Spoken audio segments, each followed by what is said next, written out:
the Valkyrie Sound Studio, it's the Murder Mike Show with your hosts, Murder Mike.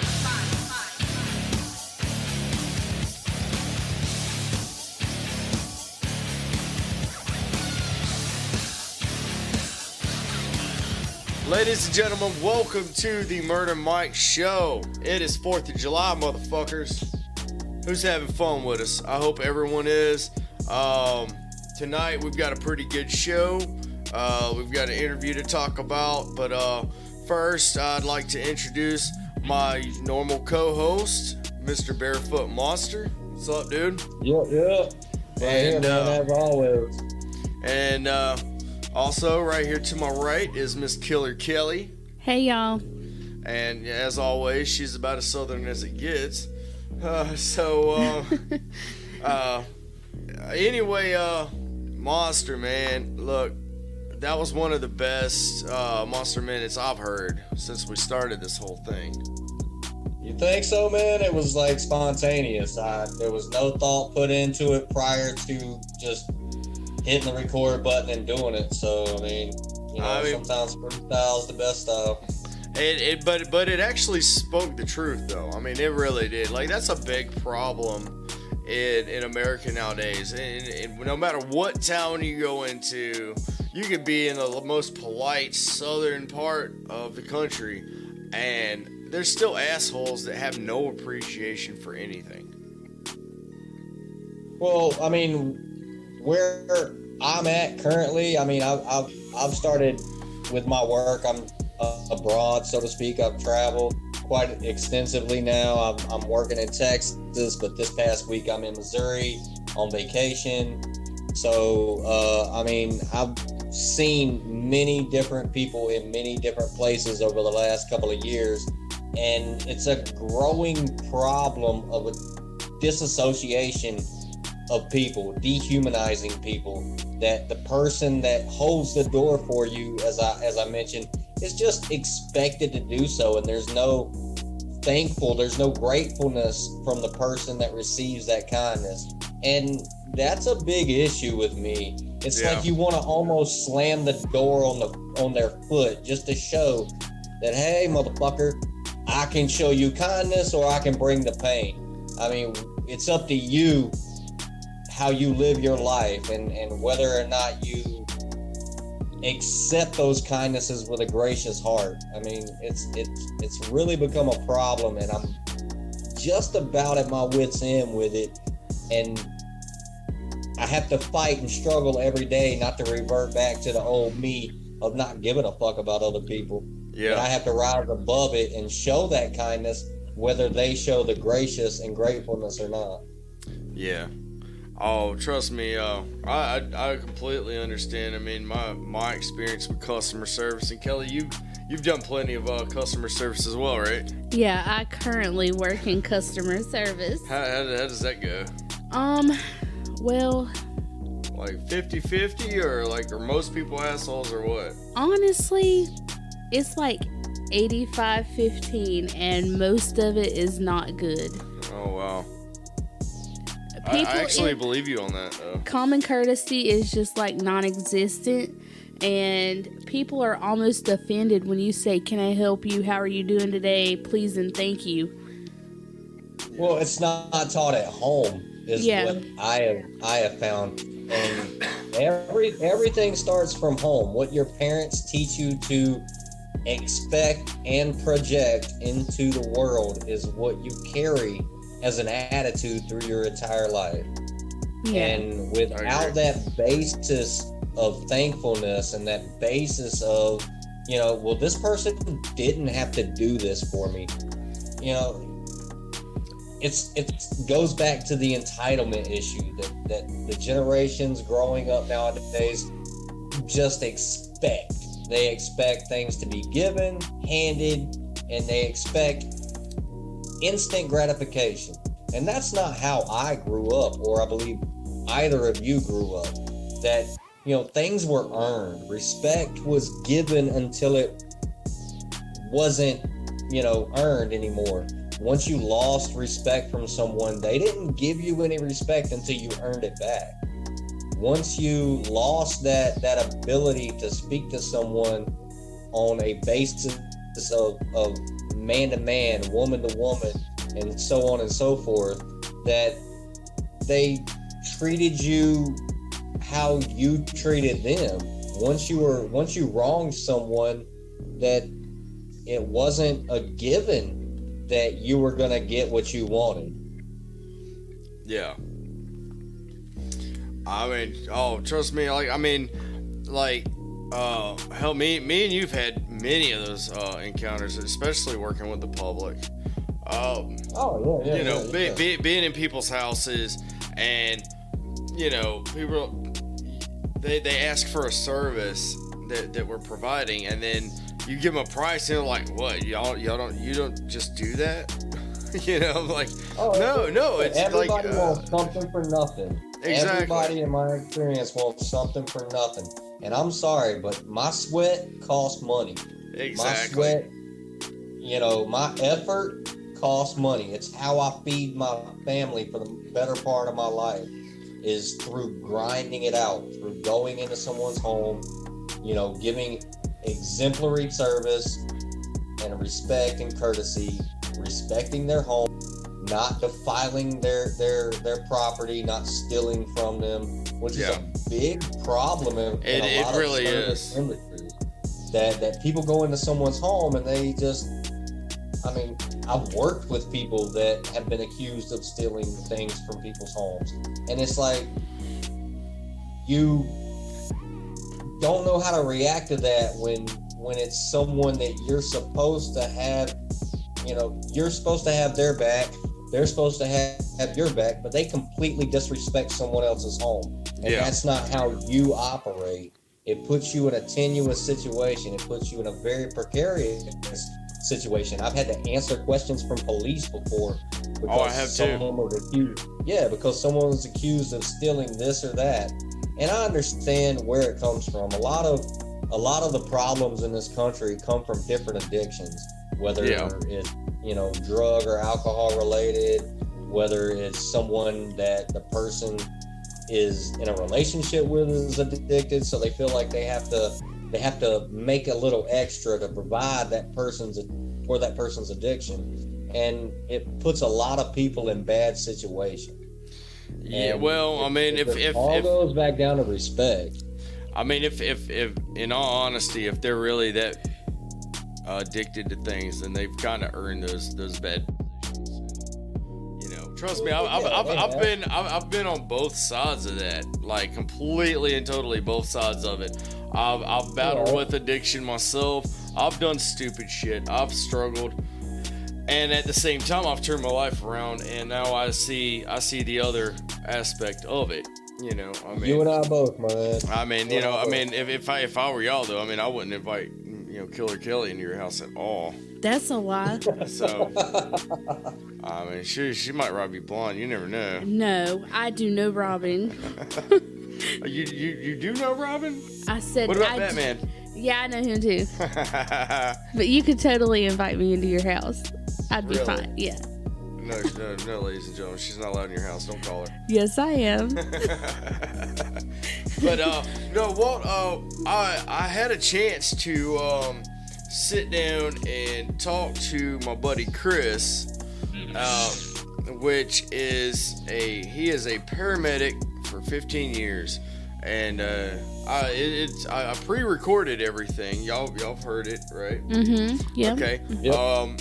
But he had a couple things. I did a small little interview. I pre-recorded it, and I'm gonna cut into that. And basically, it's pretty much talking about the same topic, as just as far as appreciation and what this whole holiday, this whole 4th of July holiday kind of embodies is freedom and appreciation for what you have, and just giving a shit about the things that you take for granted every day. You think about a world without your first responders, without the military, without firefighters and paramedics, and who the hell is going to give you Narcan if there's no paramedics?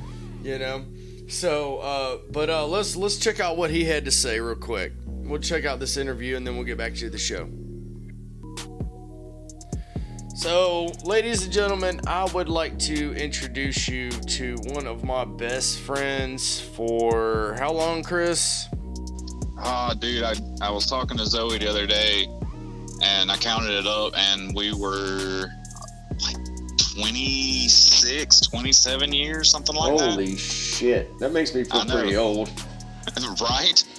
Well, now, me and you went down completely different paths. I pretty much chose music and to, party and live like a rock star. And what is it that you do? Let's let everybody know what you do. So I'm a paramedic. I've been a paramedic for 15 years now. I've been an EMS for about 17 years. I pretty much right out of high school jumped straight into EMS. It's actually an inside joke. I tell a lot of people that when I got my paramedic, I was one of the youngest paramedics around, and I was legally able to carry narcotics before I could legally drink. Well, I was able to illegally carry narcotics before I was legally aged to drink. Those are the two different paths that we went down, right? For real. And to imagine that we have stayed friends this entire time. Yeah, every bit. So the basis of this whole episode, or this interview at least, is it's 4th of July. It's Independence Day. And of course on 4th of July, we celebrate our independence and our freedom, and we give credit to, our armed forces and everything, for providing that freedom.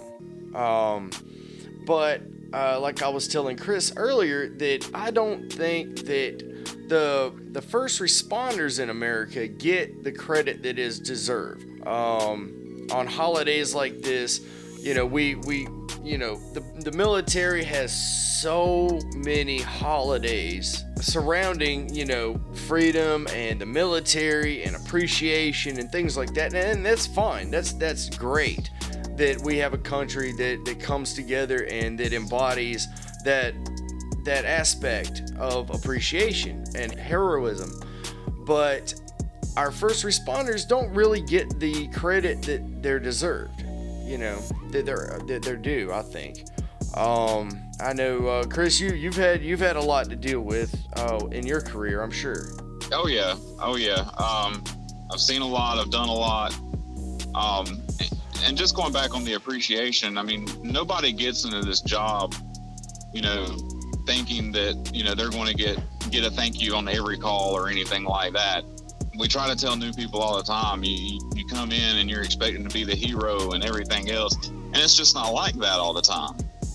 Yeah. And they have to understand that, and they have to understand that, and they can't expect to, people to appreciate what they do. I mean, it's sad to say, but it happens. Yeah. Now, on the other on the other hand of that, there are families out there that are extremely appreciative of what we do. Now, as far as like on the national level, I don't think we need our own holiday or anything like that. I didn't sign up to stand behind the gun and have people shooting at me. And as far as I'm concerned, like you said, Veterans Day, Memorial Day, anything honoring our veterans, they more than deserve. But we do have it's a nationally recognized week for EMS week. And there's a lot of services around that do things during that week. Like the service that I work for, we'll do like a cookout during the week where, bring the families in. A lot of the families that go out sometimes during the week will go like bowling, or we'll have special events during the week. And usually we do something like every day. Okay. So, I mean, there is some appreciation there, but, this is not one of those jobs that you should come in expecting to be thanked every time you transport a patient. Yeah. It's just not going to work like that. So. But I mean, at the same time, I mean, you don't think that first responders should have some type of, I mean, maybe not a holiday, but I mean, at least an observed weekend, or I'm not saying like, the purge or anything where there's just no first responders on call or anything, but I mean, don't you think that it would be fair to say that they've earned a right in the ranks of, you know, having their own day at least? Well, I mean, it's, you know, like I said, we have EMS week, and it is nationally recognized. I mean, it's all across the nation. I forgot what president actually signed it into law or signed it into effect. But there's a different theme every year. This year, I think, was EMS Strong, and I mean, there's a lot that's put into it that, you know, it allows for the services that we work for, and a lot of times the people that we work with, the other first responders, to say thank you to EMS. We here at the Murder Mike Show, we definitely appreciate the EMS and firefighters, law enforcement, any kind of first responders. Definitely everything y'all do. You put your life on the lines. You go into people's houses. You're dealing with drunks and drug addicts, and you know, I mean, I'm sure it's not all horrible, but still, I mean, you still put yourself in the crosshairs of possibly being horrible. But we definitely do appreciate everything that y'all do. I appreciate that, and I know that, you know, anybody else that's listening right now that's involved in, you know, like first responder, you know, anybody that's a firefighter listening, or law enforcement or whatever, they appreciate it as well. Yes, sir. So, you know, we get things every once in a while. I've gotten a few cards before, you know, just thanking me for taking the time to do this or taking the time to do that. And it's all about, you know, you don't always have to go out of your way to do anything. My thing is, anytime that I go to somebody, you know, I'm going to treat that person like they're my family. Okay. I'm going to treat that person how I would want, you know, my mom treated if EMS went to her. Exactly. Or, you know, how I would want my grandma treated, or my sister, or whoever, you know. So it does have a degree of personalism. Oh yeah, definitely. Okay. Definitely. We have a term in EMS called frequent flyers.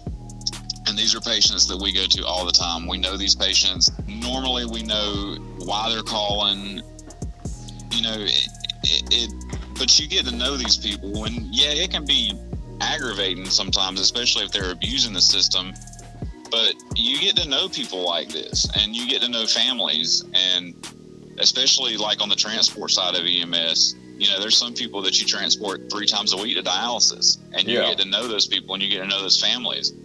I mean, I've even, you know, when patients, you know, passed away, I've gone to their funerals before, you know, when I worked on the transport side. Oh yeah. So, and it's, like I said, just little things like that, you know, people appreciate, and we do get thanks for, you know, stuff like that. So it's, like I said, it's not completely thankless, but you can't expect every drunk to, you know, with a stub toe to say thank you at 3:00 in the morning. Yeah, I can imagine that, man. Well, look, definitely be safe, and I know you were working today. Are you off now? Yeah, I just got off work. Wow. So you beat the crazies. I did. Well, we didn't do a whole lot today. Thank the Lord. I mean, we didn't, with the heat and everything else, people didn't get too stupid. Of course, the night is still young. It is 4th of July, so I'm pretty sure the drunks and crazies are coming. Yep, I'm sure that some people are going to wake up in the morning with a couple less fingers. Oh man, yeah. I mean, oh man, I don't miss those days at all. I still have all 10. So, but Chris, man, I definitely I appreciate you being a part of the Murder Mark Show, and to you and your family and any first responders and their families, we definitely appreciate everything that you do, and please be safe, and don't put yourself in too much jeopardy for unappreciative people. There's a lot of drunk assholes out there, and you know, especially on holidays like this, everybody's cooking out and they're drinking and it's hot and they're dehydrated and they're just not in their right minds. And I just don't want to see anybody get hurt. I want, especially all of our first responders, anybody really, but our first responders, our military, all these people. I definitely take caution when dealing with people. Definitely take caution when partying and hanging out and having fun. Have responsible fun. Don't be stupid. Myself, I've had a DUI. I know what that shit's all about. I've partied my ass off, and I've paid the price for it. But Chris, definitely. So I know you said you wanted to get into some of the PTSD as far as first responders go, and I can't wait to talk about that as soon as we get everything set up, man. I can get you in the studio, and I would love for me and Killer Kelly and Barefoot Monster and you to all have a conversation about that, and I think that'll be a really good episode. I really look forward to doing that. For the longest time, PTSD has been focused mainly on military. Yeah. Now it is different because they're in a battle zone, or they're in a war zone. They're in battle. They got people shooting at them. So their friends fall next to them. Yeah. So I get that it's different than what we go through. It's just the sights and the sounds and stuff like that. But we can get into more of that on the interview. But the treatment of PTSD and first responders is still kind of in the, I won't say the baby stages, but it's kind of in the toddler stages now. We're just getting into it good, and it's getting recognized a lot more now. So I definitely look forward to going into the studio and talking about that and helping to shed some light on some things, and hopefully even offering some resources to any listeners out there that are, they might be going through something in their, first responders or their families or whatever. So do what you do, man. And Chris, it was good to have you, and hopefully you and your comrades and anybody you work with, I hope they have a very safe night, and hope their family has an enjoyable weekend. So anything you want to add, man, before we end it? So I appreciate you having me on, and I look forward to coming into the studio. Awesome, man. I can't wait to have you. Everybody, Chris, paramedic, best friend, y'all rock it out. Be safe. All right, ladies and gentlemen. So, as y'all heard, Chris had plenty to say. I think he made some pretty valid points. What'd y'all think about the interview? I thought it was pretty informative. Yeah. Yeah. Did you? It's a lot of things that I kind of generally knew, but it's from a personal perspective. Those men and women, they work long, countless, thankless hours in a lot of what would be called mundane situations in their line of work, but they're put in situations that the common person would never find themselves in. Yeah. And the humility and the grace in which most of those people carry themselves is so commendable, to the point of, you can't thank them enough. It's a very cliche thing to say, but you cannot actually thank them enough, and that's why it becomes a thankless job. They're expected to do it to a high standard. They're always on their toes. No matter what. Exactly. Even if they've been on the clock for 24, 28, 30 hours straight because somebody else had an emergency and missed a shift, yet they're still going to each call and giving it their all. And that in and of itself is heroic, equal to, in my opinion, what the military does to provide our freedom for this country, and what this holiday is all about. But the safety of our citizenry and the first responders, the police, the firefighters, the paramedics, all these people who show up when we are having our worst moments, and they are there with smiles on their faces, determination to make it better, and the knowledge and know-how to direct people to the proper spots and the proper way to go about that. In a panic-stricken situation, the normal person is going to fail, but they are, without a doubt, trained to succeed, and that is what makes them who they are and valuable beyond measure to the society. Yeah, I think I can relate when, you say that normal people, when they call for help, that, they're panicked. They don't know what to do, but then these people come in and they calm you down. They give you the information. They tell you where to go, what to do, what steps you need to take, and what's going to happen. And there was a time in my life, before I was married to Michael. I was married before, and my husband passed away at home, and I had to call for help. And my husband had died unexpectedly, and I don't think I would have gotten through the day as well as I did if it wasn't for the EMS and the crew that was there. A couple of them even come back and brought food to the home and made sure I was okay, and just went the extra step to make sure that I was okay and I was getting along. I had little kids there and things like that, just little things that helped it, you wouldn't, expect. And it helped out a lot. Even the small things, it helped out. It was appreciated so much. That's what life's about, is the small things. Yeah, I think, when Chris was talking about, there's some calls that they go on, and they're so frequent, not that they're fake calls or anything, but they eventually there's so many calls that they go on. Some of them are repeat calls, and they start looking, they start knowing families and meeting these people and seeing how they live, and they're an intricate part of who they are, almost like doing a customer based job, where you have repeat customers and you go into somebody's house over and over and over and over, and eventually you just kind of you meet their kids, you pet their dog, things like that.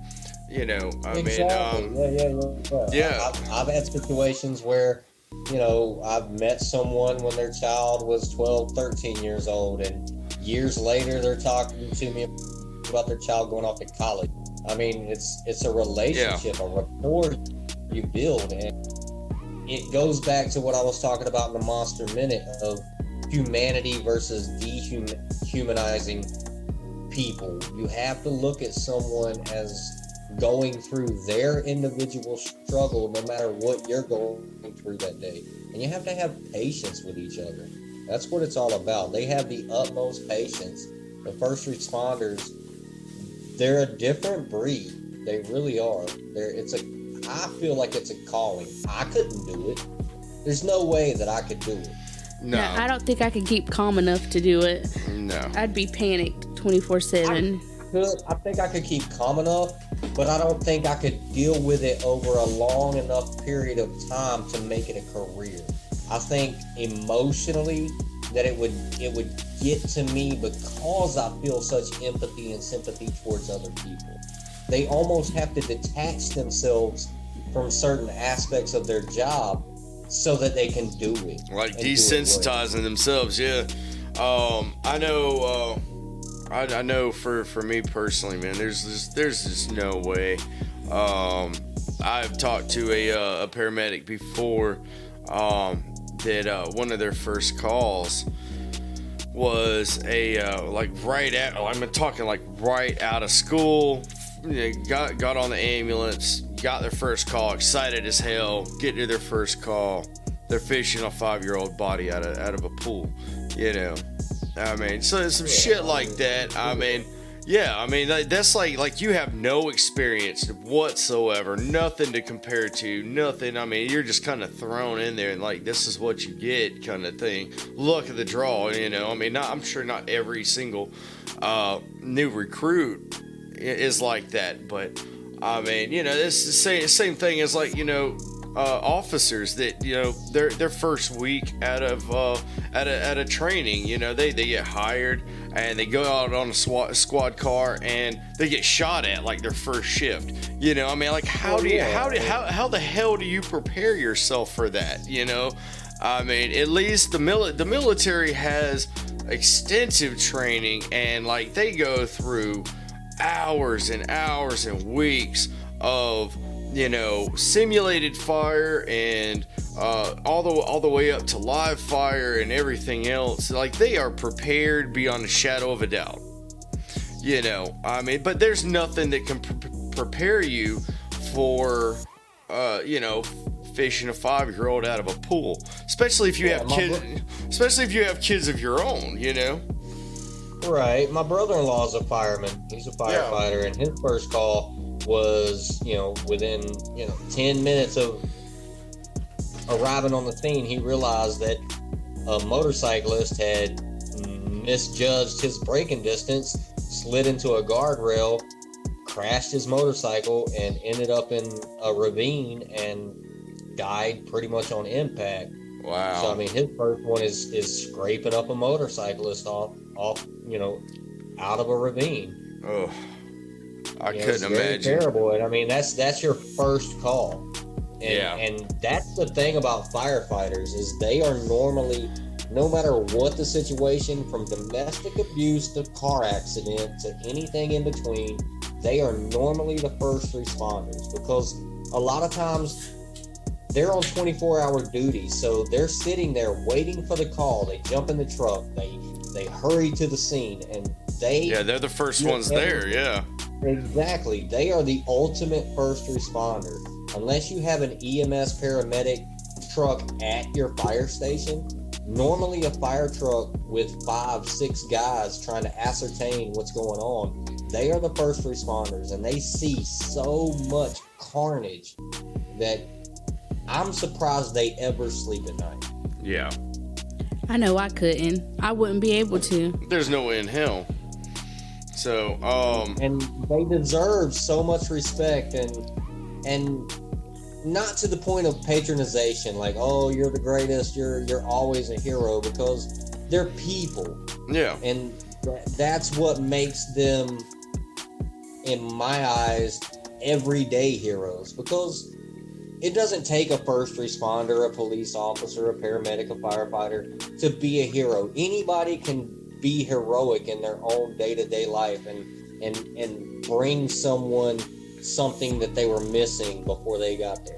But just the nature of what they do for a living, their time, their life is consumed in adversity, and they see people at their worst, and they still find it in themselves to smile and enjoy the small victories. Well, I mean, yeah, if you've ever met Chris, or I don't know your brother-in-law, but I mean, Chris, Kelly, do you know any firefighters, paramedics, anything like that? Yeah, actually, I have like 3 uncles that are volunteer firefighters, and they go on a lot of wrecks, a lot of house fires, you know, things like that. I mean, most of them, like, you really wouldn't, like, just talking to them on a daily basis. I mean, you would never imagine that they've seen what they've seen, you know, which is they have to compartmentalize it. They have to disassociate their everyday life from what they see, and a lot it goes the same lines as nurses. Like triage and ER nurses, they are on the front lines of all that craziness too. They may not be first responders, but nurses and doctors see the people at their worst moments and their most cry for help and the most intense situations. It's a stress level that I don't think I would ever want to be a part of. Yeah, I mean that type of stress is like I could probably handle it like you know, I mean, if somebody in my family was like freaking out or hurt or something, and I had to take care of them, like I could probably handle that. But to do it like on a daily basis with strangers, and you know, I've got, you know, not only am I treating the person that I'm treating, but I'm also having to, you know, pretty much treat whoever's around me, the mother, the daughter, the father, the son, whoever, you know, like they're freaking out. Something's wrong with, you know, somebody that they care about. And, you know, it's, I mean, it's a really stressful situation. Yeah. You're going to have to give me about 30 seconds or so, kind of, you know, have this part of the edit out process, but I'm about to go take a piss. Oh, no, you don't get piss breaks. No piss breaks? No, you're not getting a union break. You're not getting paid for a piss break. He said he's not getting paid at all. Fuck, I'm not either. Buzzsprout outtakes. What's up, bitches? How y'all doing tonight? I'm back. What are you doing with your hands? I don't know what to do with my hand. You don't have to put your hands up. You're not on camera. You're on the radio. Put your hands down.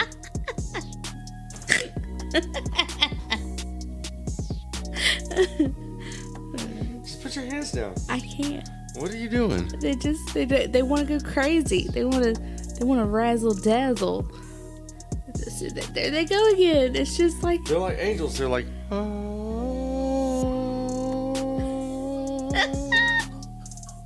Are they ascending? I don't know. Hey, go kick the dog in the face. Stop. Hammer time. Ooh. I think that's two different songs. We don't need to hear all that.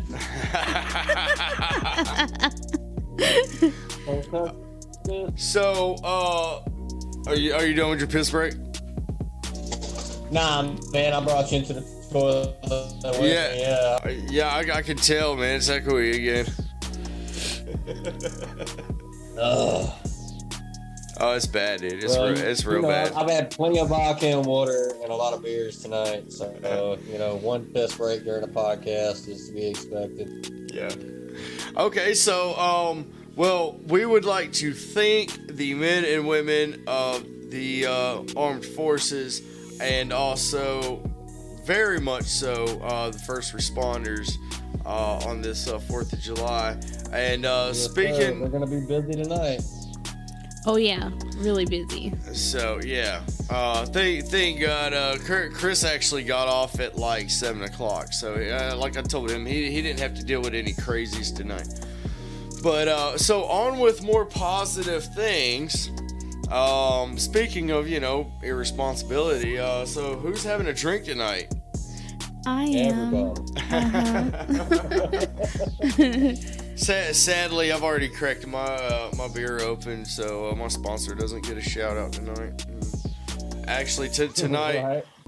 I'm telling you, man, everybody loves that shout out to Ice House on that one episode where we can hear you pop the top on that game.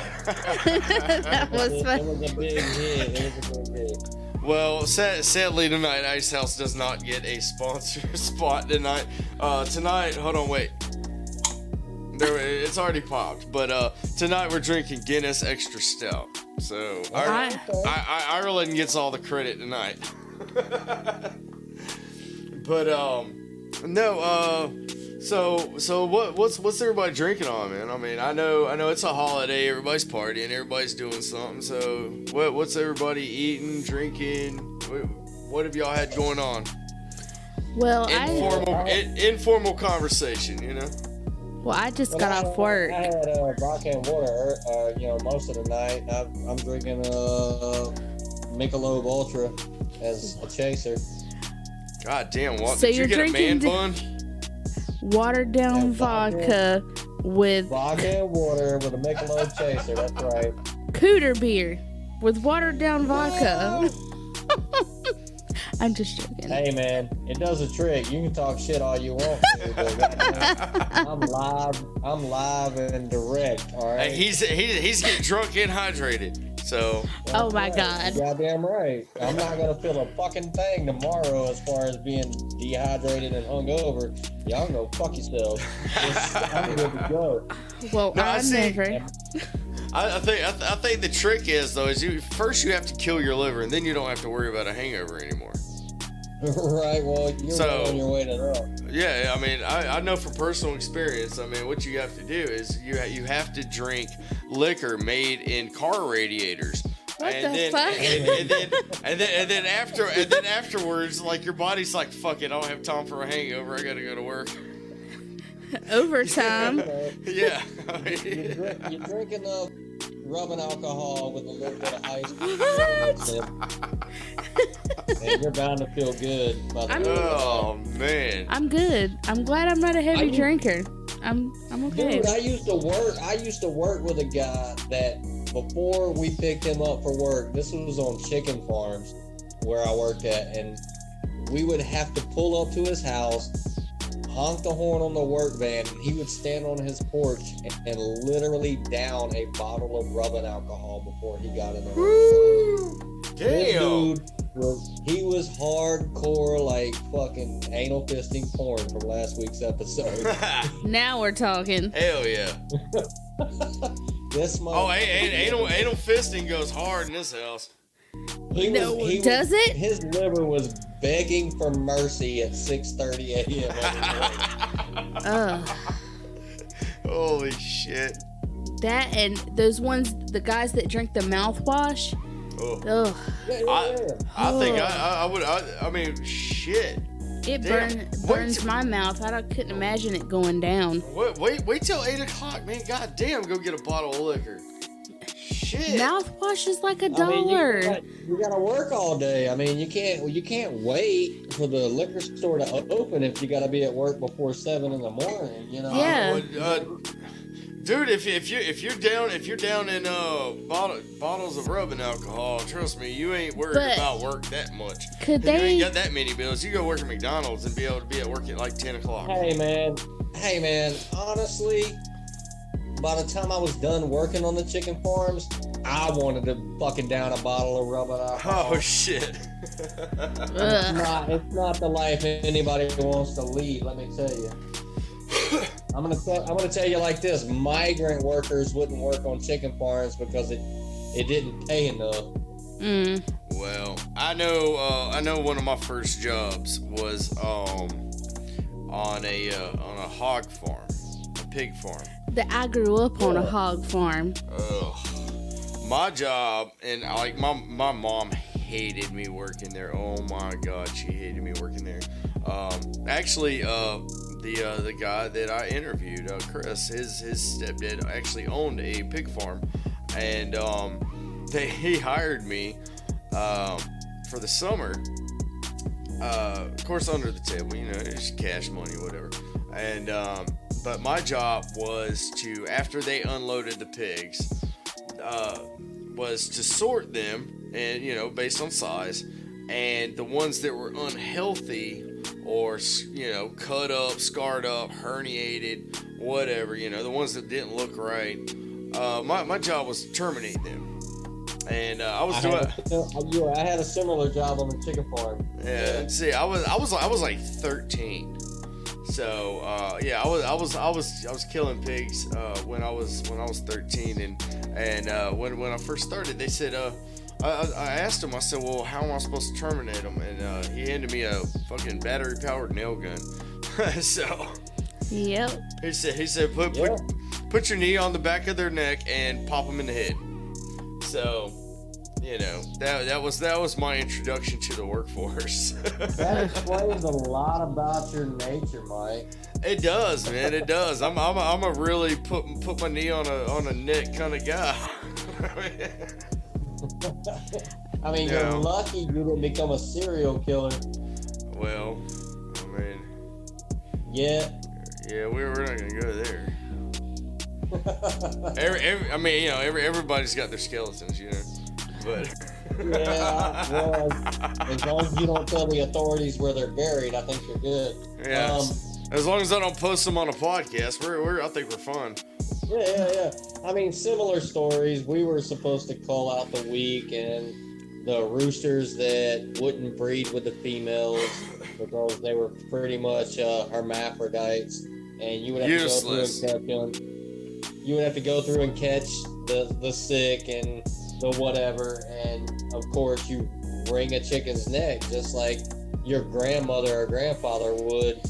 And oh god, I could tell you stories, man. There's more than one time that you wring a chicken's neck and you flip it over there's a certain technique of flipping the bird's weight over your wrist, and it snaps the vertebrae. And more than one time I had an entire chicken spinal column in my hand with the head looking at me. There's no body attached to the head of the spinal column, and the eyes are blinking at me, and it just kind of, you watch the light go out, and it's a different situation that you're in at that point. It's like the body's flopping around. It's still alive for all intents and purposes, but you're looking at this chicken's face, and the eyes just kind of dilate and then close ever so slowly. Like, god damn, it's cold out here. Yeah, I bet that chicken wished there was an episode about appreciation while you were holding his head in your hand. And I would just like to make the quick comment. Did you really get paid to flip birds? To kill birds? Yeah. No. I mean, You said you were twirling them and flipping them. So technically, you got paid for flipping the bird. Yeah, exactly. I hear you. That's fantastic. You look like you had something to say, man. Tell them about when you first come to live with me. I had a bucket in the backyard. What kind of bucket was that? Yeah, that was the gut bucket. The gut bucket. Oh man, Everybody knows that Mike is a city boy, and I'm a little old country girl raised up on a hog farm. And he was out in the backyard one day. I said, "What kind of fucking bucket do you got?" And I had chickens and stuff like that. And he goes, "What's this for? Can't we use?" We were doing something. He's like, "I'll use that silver bucket out back." I was like, "No, you can't use that bucket. You got to leave that bucket right there." He's like, "Why?" I was like, "That's my gut bucket. When I kill my chickens, that's where I rake the guts into off the wood post." He said, "What the fuck?" Every one of our listeners just puked in their mouth. Well, hey, my kids had those roosters and hens named, and they never even knew that they were eating. I get it. Hey, that was some of the best chicken and rice I've ever ate, and my kids never even knew that they were eating Little Mary and Tom from out of the yard. Oh, God damn. Oh, I'm sure they were some of the best flavored chickens around. They were eating really good out there in the yard, getting all that protein from the bugs they were keeping out of your yard. No, I mean, they were probably getting good protein from all the spaghetti and meatloaf that was thrown out in the yard, too. I don't know. Well, yeah, But, I mean, chickens are chickens. I've seen chickens in a chicken farm that they're scavengers. Let's just base it on that. Yeah. And okay, a chicken gets a wound and it gets a cut, and all of a sudden there's blood. So what do the other 10,000 chickens in a house do? But the ones nearby it peck at that wound. They pick that chicken to death. They're like vampires. Yeah, exactly. That wound opens up more, and the next thing you know, this chicken's intestines are dangling outside of it. And the chicken in question, whose intestines are outside of itself, all of a sudden feels and sees something dangling next to it. So what does it do?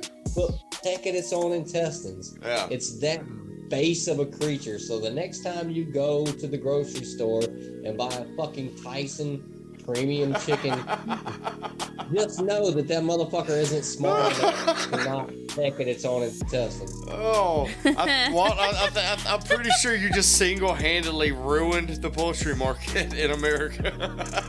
Maybe that was my goal in that statement, but I'm just telling you, man. Hey, man, I like barbecue chicken, man. And that's why I killed my own chickens. I honestly, when I worked chicken farms, I would not eat chicken any other way than fried almost to burnt status. It had to be.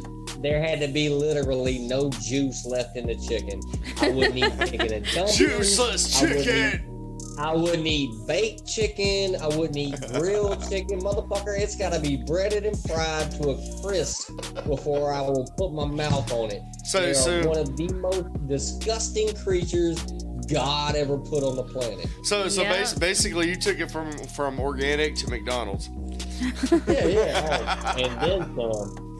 McDonald's is too fucking low key for me. I need it. I need to see it grilled or burnt, almost like Jamaican jerk. I need it grandma fried. I need it so crispy and so dry in the middle that it needs a goddamn gallon of barbecue sauce just to make it palatable. Jesus Christ. It's like chicken jerky. Yes, sir. Yes, sir. Exactly. Holy shit. And that was like a 2 to 3 year ordeal. I just could not see myself eating any kind of chicken once I saw how they lived, were bred, and how they treated even themselves. I mean, I could go on and on about the chicken industry and just the short time that I worked for it. And it's crazy, man. Animal husbandry, besides being more responsible for climate change than any other industry on this planet, it's innately horrific. It's terrible. It's terrible to think of what all those different animals go through and what they're subjected to just to provide you a convenient meal. Man. Well, you know what? Them motherfuckers taste really good. They do. They are tasty. I'm not gonna lie about it. They are tasty as fuck. Hey, and Kelly even knows. Like I got our 5-year-old. She calls milk fresh squeezed cow juice now. So fresh squeezed cow juice. Straight from the titty. Yep. So, she skipped the sterilization and homogenization process and all that, but it's just cow juice. But have y'all ever had like cow's milk like straight from the titty? I don't like it. I don't like anything straight from the titty except nipple. No, I haven't. It's good. It's good. I don't like it. I don't like breast milk. I don't like cow milk. I don't like goat milk. I don't like none of it. If it comes out of a titty or an udder, I don't like it. I need my shit purified and homogenized. Yeah, I'm an American. I'm used to process. You would change your mind if you actually tasted it. Well, I've tasted breast milk, and that it's not the same. Yeah. Not even the same species, as a matter of fact. No, she could have had disease. I don't know, man. She probably done fell off by now. Who knows? I don't know. I'm just saying randomly. Oh my God, you're ridiculous. I know. But ladies and gentlemen, I do actually have. I know Walt's gonna be fucking thrilled about this news. Oh God. Tomorrow, I will be getting a shipment from FedEx, and we are upgrading. I'm thrilled too, people. Podcast. I am thrilled. You know why? Because he can finally quit bitching about what he doesn't have. Well. Anyway. Well, you know me and Kelly. Men are gonna bitch about what they ain't got, regardless. Oh, I can have a drill, and I'll bitch that I don't have an impact drill. So, but no. I've ordered an iRig 2 and a mixer for the podcast. So sorry Discord, but you're about to lose a customer. I fucking hate this fucking software. This is stupid. It does work. Don't get me wrong. I mean, it does work. We're doing Barefoot. We're all about progress. Yeah, I mean, we're right now we're doing Barefoot Monsters part, he is located in Texas, so he does come to us, through the internet. And right now we are using OBS and Discord, so it has to record this whole podcast on one single stereo track, so it makes mixing almost impossible. And not to mention, not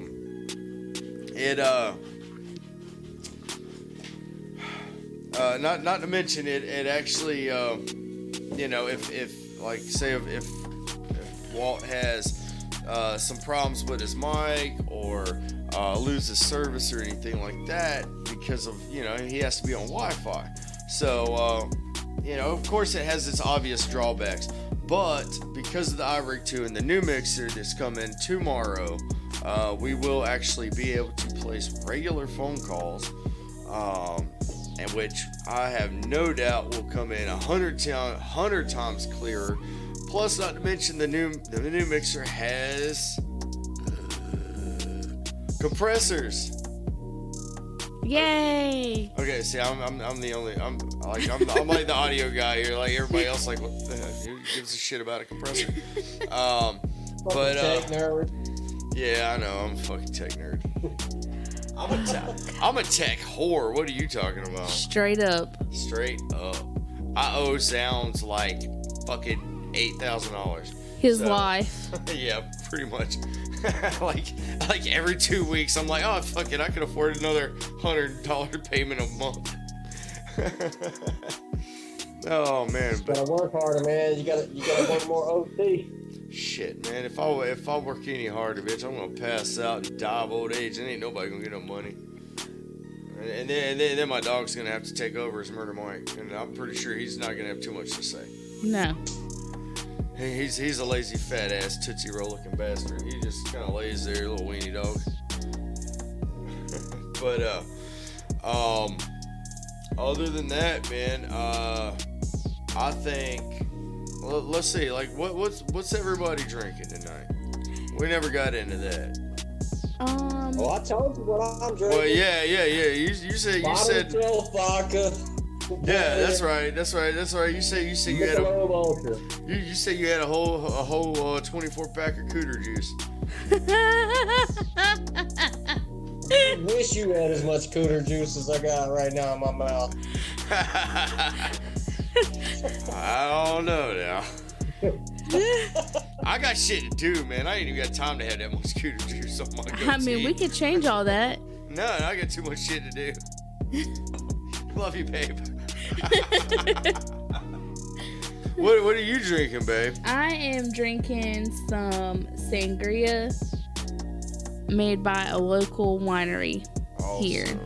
Well, they need to sponsor us too. Yeah, they do. They just need to sponsor me. Yeah. Forget y'all.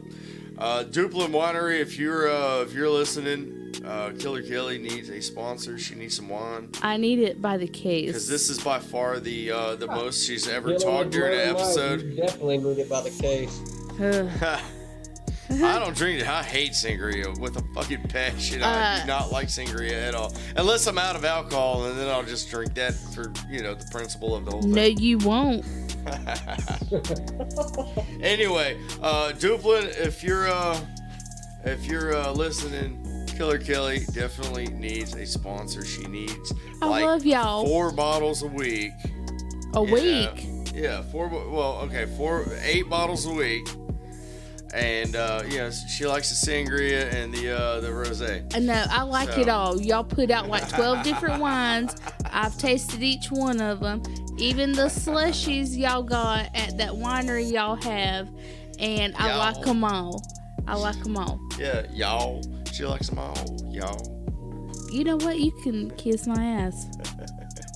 I told you I got shit to do. Oh man.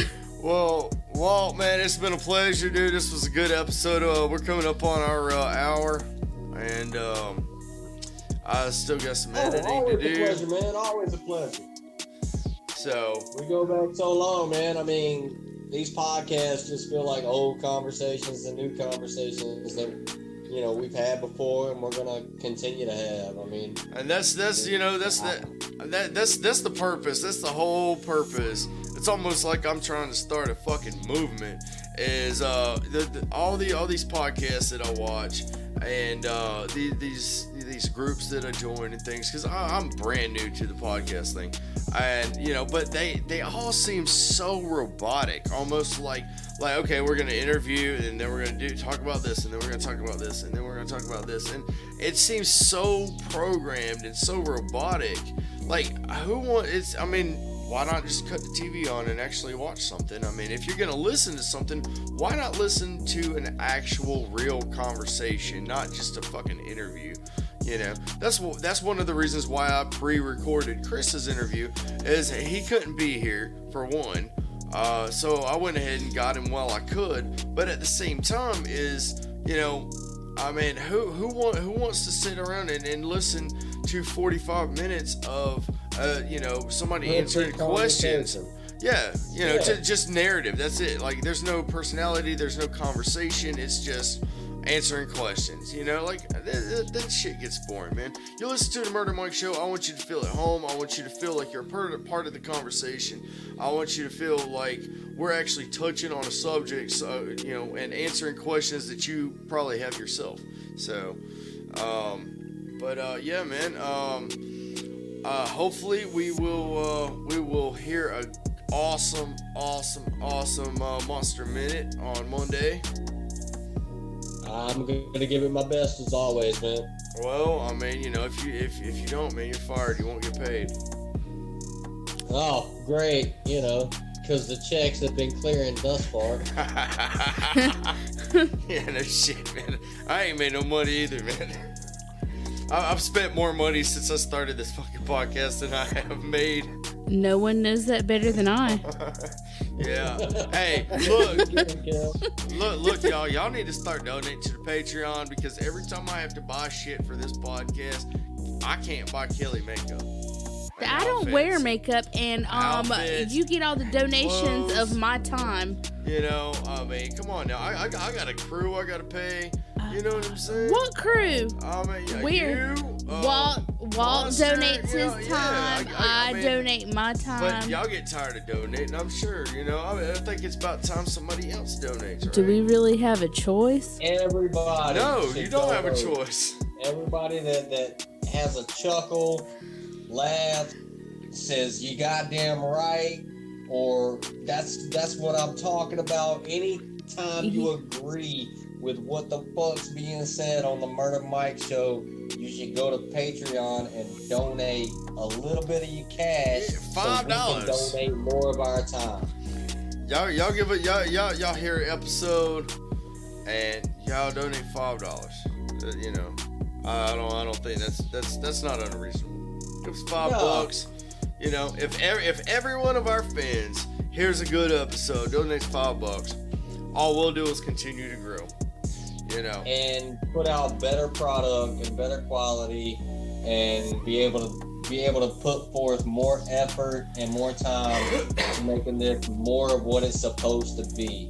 Exactly. Just open, honest conversation about what's going on in the world and what humanity's all about. Exactly. And like I've said before, y'all subscribe, please. If there's something y'all want to hear, something a topic that you think might be funny, man. Yeah, anything serious, funny, dramatic, anything. Y'all want to hear anything? Please let us know. No topic is off limits. No topic is off limits. We will fucking talk about anything. Fuck what you heard unless you heard it from me. We will put it down, man. Put it out there. We got you. All right, man. Well, I think Killer Kelly done passed out, man. She done cleared that whole bottle. I did drink it all. I drank it all. She drank it all, and now she's gonna go upstairs and be all lonely while I'm uploading this episode, and then she's gonna fall asleep, and I'm still not gonna get any cooter. I am not lonely. I have myself. She's got a B.O.B. A what? A B.O.B. No, I don't. A battery operated buddy. No, I don't.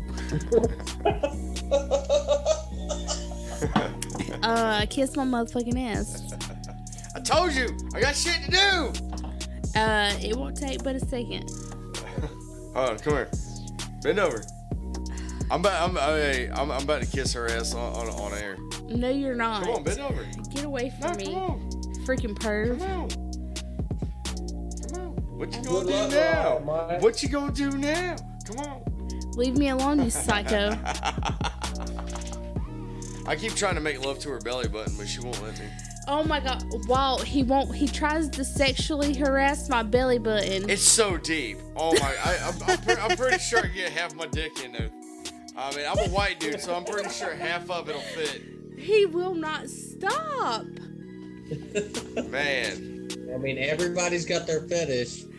No, man, this is I'm go. telling He's got a mental problem. He needs a check from the motherfucking government. That thing would be so tight, it'd be like fucking a squirrel in the ass. Oh, I'm sure that it'd be all comfortable for me. Oh shit! Guinness. I need a Good luck sponsor with too. that. Yeah, right. Well, it's like I didn't need to know that shit. I did not need to know. Her belly button's so As tight, it'd be long like as fucking a long as squirrel. you spit on it first, right? Oh my god, he said the same goddamn thing. Oh, dude, I've done everything. I've done everything, man. I got vitamin E oil, like, No. just sitting beside the bed. Walt. I just try to, No, no. finger fuck her belly button a couple times here and there. Shut up. I have woken up from a sleep and the head of his dick is trying to be in my belly button. So no, it's not happening. It's not ever gonna happen. He tried to. The genre or not, maybe y'all are Oh. hitting frontier territory. I'm not That's a hitting whole anything. That You is can get off. a check. Let it happen. No, Hey, I no. mean, Don't dude, encourage him, Walt. Don't tell him to let.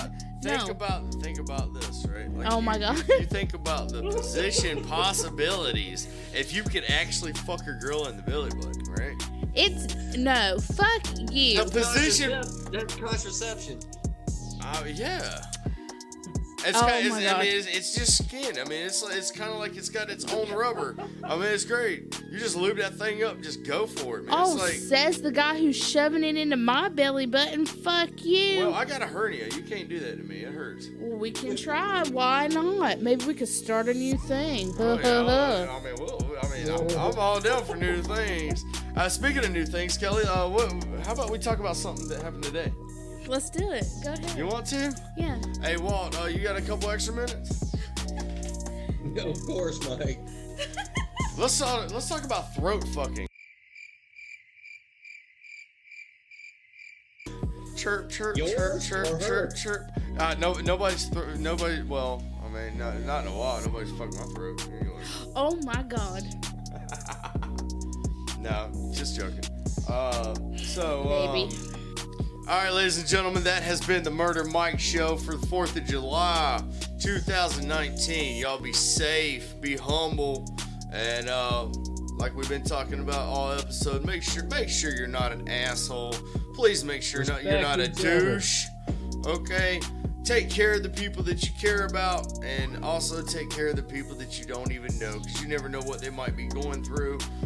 Next week, we are going to have Chris, the paramedic.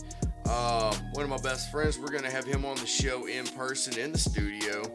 As far as I know, at least, that's the schedule, and we're gonna talk a little bit more about PTSD in the first responders community. And man, it's been a pleasure. I think this has been a pretty good episode. I think everybody's got a buzz, but nobody's driving, right? Nope. Nobody's driving. No. Fuck no, man. Fuck no. Stationary. DUIs cost too much, man. You start losing beer money when you got to pay DUIs. So, Yes, sir. ladies and gentlemen, y'all have a good night. I'm Murder Mike, along with Killer Kelly and Barefoot Monster. Y'all stay tuned on Monday for the Monster Minute. And definitely have a good weekend and be safe. Later. Bye. Yep.